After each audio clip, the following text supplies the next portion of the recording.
On est nombreux aujourd'hui, on est nombreux à crier, à demander justice et vérité pour nos victimes. Mon papa Claude Jean-Pierre a été tué en Guadeloupe en 2020. Nous sommes en 2026 et ma famille et moi-même continuons à nous battre pour obtenir justice. On se bat contre un système qui est prêt à nous broyer, mais la chose importante à faire, c'est instaurer un rapport de force. C'est ce qu'on a décidé de faire avec notre famille et c'est ce qu'on a décidé de faire également pour la Guadeloupe.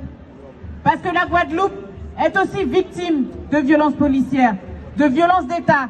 On n'a pas d'eau dans nos robinets, on n'a pas d'hôpital. On a un taux de mortalité et de violence qui est énorme. Et on a, de l'autre côté de l'océan, un gouvernement français qui ferme les yeux sur toutes ces violences. Donc aujourd'hui, on crie stop. On a besoin que nos pays évoluent. On a besoin d'une vie digne pour les Guadeloupéens, pour les Martiniquais, pour les Réunionnais, pour les Kanaks. Donc c'est aujourd'hui qu'il faut continuer à crier.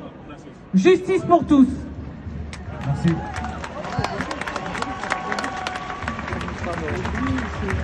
Bonjour à tous. Depuis l'époque de l'esclavage, les Noirs ont subi. Aujourd'hui encore, le corps des Noirs et des Arabes est encore suspect. Quand on lutte contre les violences policières, on doit lutter contre les violences coloniales également. On doit mettre stop, on doit dire stop à ce système capitaliste, occidental et patriarcal, colonial. Encore aujourd'hui, ils nous font la guerre. Encore aujourd'hui, ils continuent à nous tuer. Nous, les familles de victimes, on dit stop.